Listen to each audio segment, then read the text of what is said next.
Hello, my name's Reed Findlay, and I'm going to be taking care of the hay and forage situation and outlook for this conference. I also got a lot of help from Ben Eborn and many other sources to put together the information for this presentation today. I just wanted to start out with a couple of slides here that showed that 2020 was definitely different than anything we've expected. I think you will all recognize this as the V curve that has happened, and hopefully we won't have a W. But we've currently come out of the V curve, and none of this was quite expected. It was all quite unpredictable, and there's been a lot of volatility. You can look at some of the data that has come out of what has just happened. I looked at some of the top searches on the internet, and as you can see, this shows the blue is the weather, yellow is the news, music, sports were all things we searched. But look at the coronavirus searches that happened right there as we got into the first of the year. Things were definitely different. We also modified our habits and behavior. I've been wearing a mask forever, and if we would have been in person, I would have a mask on right now, but I don't. We've changed the way we go out and eat, the way we watch our sports, the way we even give our Outlook presentation today. And look at this. The blue line is the number of searches for takeout, and the red line there is the number of searches for recipes. A lot of people started cooking indoors, and I mean cooking at home and eating at home, and so we changed how we did things. Now this change in how we've modified our behavior as it looks at risk in the environment has changed, not just this year, but it's been changing since, in my book here, since 1932. Here's a picture of my grandfather who raised me, born in 1913. He's taking a trip to the park, and there he is with the bear. He told me he put a little bit of honey on his hand so he could bring in the bear so he could pet him.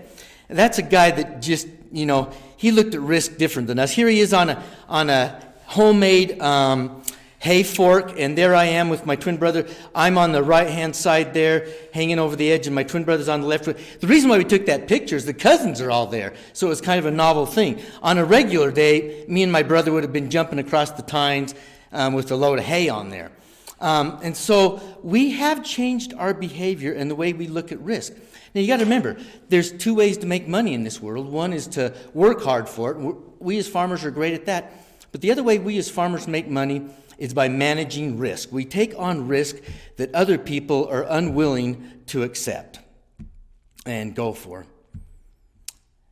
So that's going to be one of the things that we're going to look at in all these numbers. Remember, we're just making projections, and it's even risky to make those projections because things could change.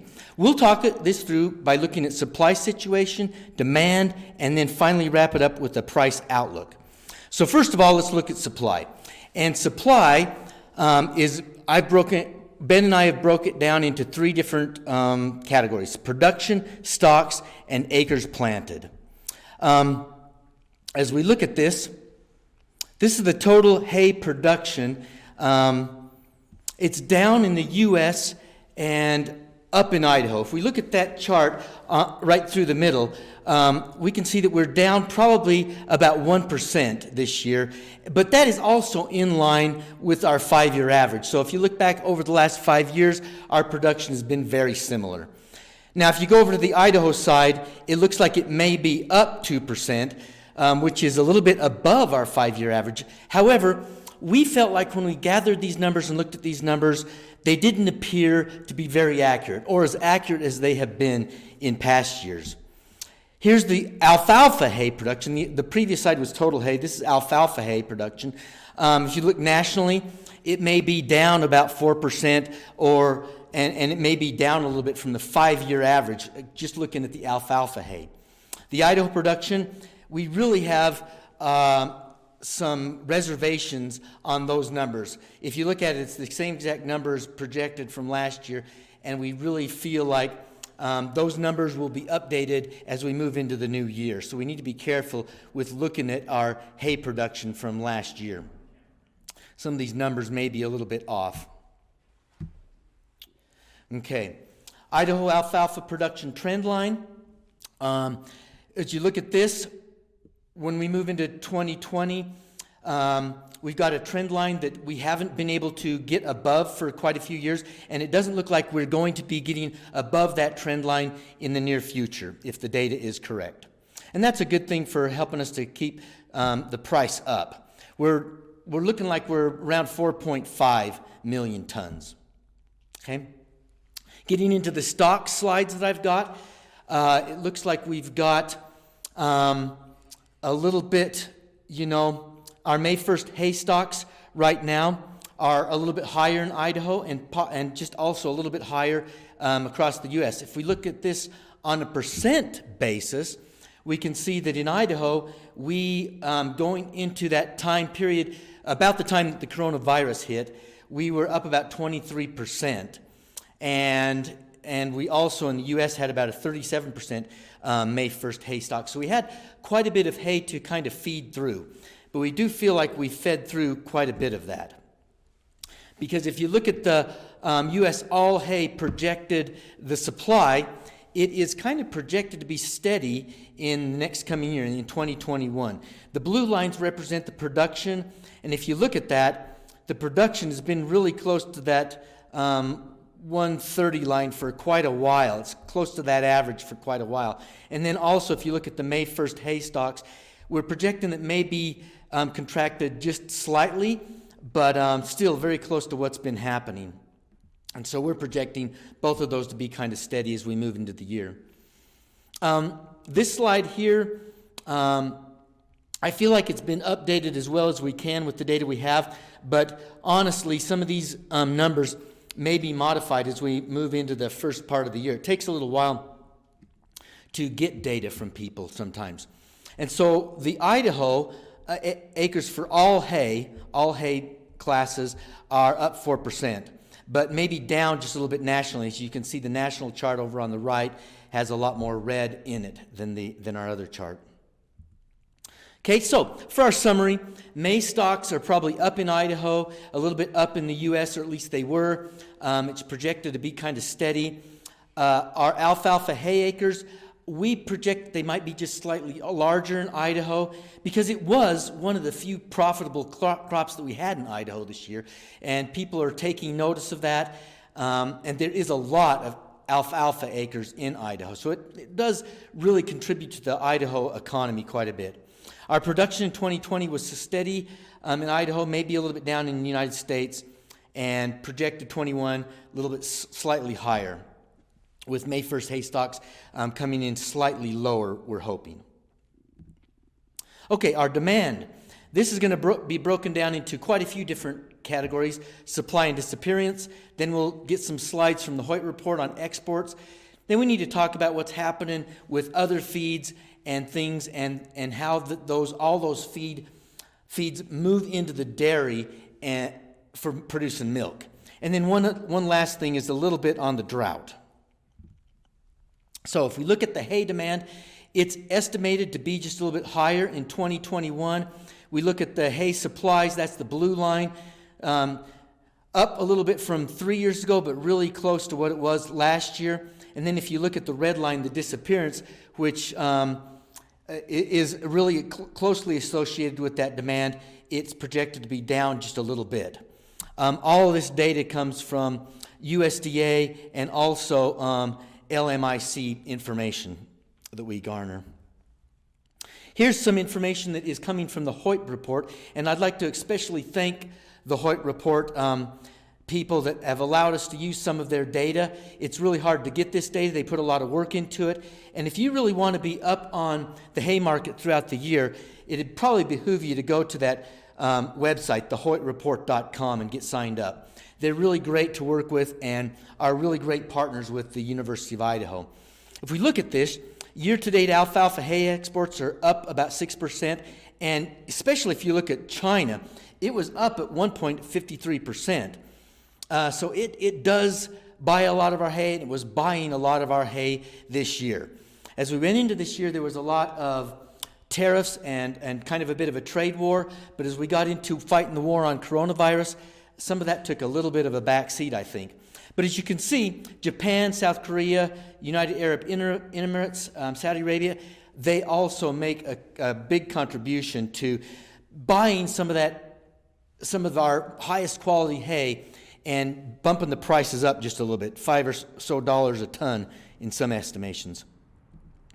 If we go to the West Coast hay exports, we can see that if you look at the green line, that's the 2020. We were doing really well at the beginning. It has dropped off as we've moved in through July, August, September. Some of that is due to some of the shipping concerns and some of the shipping logistics that we've been having going on. But so we were at one point during this COVID crisis, we were doing very well with our exports to all countries. If we take a look at the West Coast alfalfa hay, and this is just the alfalfa part, the previous one was all hay, we're looking really good. In 2020, that's the green line. We've been doing really well since January and above our 2019 and 2018 markets. We did recently take just a slight trend downward and are trending just a little bit lower than last year right now. Hopefully that won't continue, and as the new year comes, we'll see greater interest in our high-quality alfalfa from the markets. Now, one thing that I've heard, and you might think this might be a little bit of hearsay, but I think it's good to listen to what our farmers on the ground are saying about the markets. They feel like a lot of the ships, the large ships, are really making good money bringing goods from China. A lot of electronics are coming. And they just can't afford to wait in the dock for about the 21 days it takes to load up a hay. And then on the other side, of course, there's another week or so that goes into unloading the hay out of those tankers. And in that amount of time, they feel like they're losing money. So they just take off from the ports and head straight back and deadhead back to China without bringing alfalfa hay with them. It's a great commodity for them to have, but they are under the gun to make money every minute they can. However, our November exports from China are up 21% from a year earlier. China import growth maybe a little bit slowing in that last slide that I showed. However, and this is overall, this isn't just about the hay. The exports from China, I better make that clear, the 21% is all exports, and the import growth is slowing across all, not just alfalfa, but many sectors. And that causes us to have a $7.5 billion trade surface with China. So just some thoughts on China. Hay exports have been increasing steadily throughout the years. As we look from the beginning of this decade, if you look at that other hay, it's dropped a little bit. But as you look to the alfalfa hay, which is the dark blue line right in the middle there, it's been steadily on the increase, which causes most of the totals to be on the increase over time, which is a good thing. Now, let's move into other pieces of the pie. Corn, like John Hogue mentioned previously, is king, and a lot of the markets move with corn, and that's true of alfalfa. Our alfalfa corn total supply, if we look at the supply, it's pretty steady since 2016, down, but maybe coming up just a little bit, which puts a little bit of down pressure on that price. And we can see here as we look to the projections to 2021, that price dips just a little bit. Probably not enough to make us feel really good about what's going on, but at least it's headed in the right direction. We've got the U.S. corn ending stocks, still rather large, with a little bit of a bump probably going into the next year. So this bump, I feel like probably will hold some of the corn prices down as we go into the future, at least from the data that I was able to gather. Idaho's dairies herd is still expanding. This is the first time that we've been below feeding 7 tons per cow. And that goes to the idea that they're trying to keep the cost of that feed down as low as they possibly can without causing any adverse effects to the cattle. Cattle like to have hay in their feed, but it is a little bit expensive. And now we're down below 7 tons per cow. Our average pounds per cow is also down just a little bit. Average pounds of alfalfa hay feed per hay per day to milk cows in California, it has been on a steady down curve. A lot of that has to do with they're finding other things to feed, almond hulls, and many other things that you wouldn't necessarily think are important to dairy rations are becoming more important as cheap feed sources. One of the last things I wanted to mention is pasture and range conditions. They're not good right now. They weren't good last year, and they might not be good going into the next year. So it might be difficult. Those cattle out there might need some hay coming into them. They might not get as great a nutrition on the pasture as they have done in the past. And for 2020, that blue line is what's been happening. That has a lot to do with the drought across this year. We're a little bit in La Nina, which causes drought, and it may be a more sustained La Nina than we've seen in the past. Dry weather and the drought in the western half of the United States may be a little bit severe. And, we need to watch that lack of moisture. We haven't had moisture here for quite a while as going into the first part of December, and it's starting to be a little bit of a concern to us. So going into the winter, we'll need to continue to rebuild our hay stocks for 2021. So the demand summary. Domestic hay demand may be up slightly. I think that has a lot to do with the drought, and that may impact our ability to produce those high value alfalfa crops that we've been producing. The export demand we expect to be level. There are some great things that have been happening with that. And some of the things that China has done, they've also lowered some of the tariffs and kept them in place, lowered some of the increases that they've had in the past, which should go on in the future. So we may be a little bit out of the war that we had, the price war, not the price war, but the trade war that we had going on with them. So corn remains relatively cheap feed. Dairies are producing near break-even costs, which keep the high end for our alfalfa at a fairly even rate. I know my brothers, when I was producing alfalfa, they always wanted me to demand those prices that they were seeing in the dairies in California. I says, listen, alfalfa's eventually got to go through a dairy cow. And so it kind of goes back to you can't push it harder than the price of milk. So the other thing is the pasture and range conditions. We've got to watch them really closely, and our drought. We also think that there may be some hay hoarding going on, which in some respects tends to stabilize that demand going forward. Okay, so one of the last things I want to go through is price. And of course, the price depends on that teeter-totter between supply and demand. Here's some more important information that I was able to garner from the Hoyt report. This is the Idaho Supreme Hay prices going forward. 2019 in red, 2020 we're tracking just a little bit lower than our prices from last year. But remember, this is the Idaho Supreme Hay, and we're looking at prices close to that $180 range per ton range, which is pretty decent prices compared to some of the years that we've had in the past.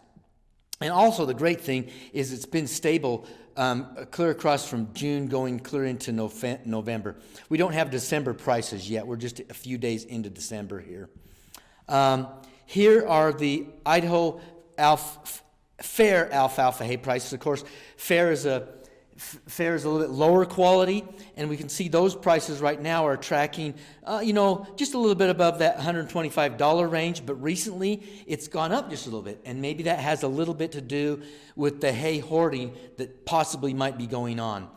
But there is still quite a range between the high-quality alfalfa hay and the low-quality alfalfa hay. I think there's enough of a difference that it's important to realize that you should still fertilize and manage for high-quality alfalfa. Fertilize, harvest, and manage for high-quality alfalfa. There'll be a price point break for you if you're able to do that. Here's the prices. They're still below the trend line for the past 5 years, And me personally, I don't think they're going to go above that trend line like they were doing in the early 2000s. I think, if anything, we'll approach and get closer to that trend line as it goes forward, but not beat it.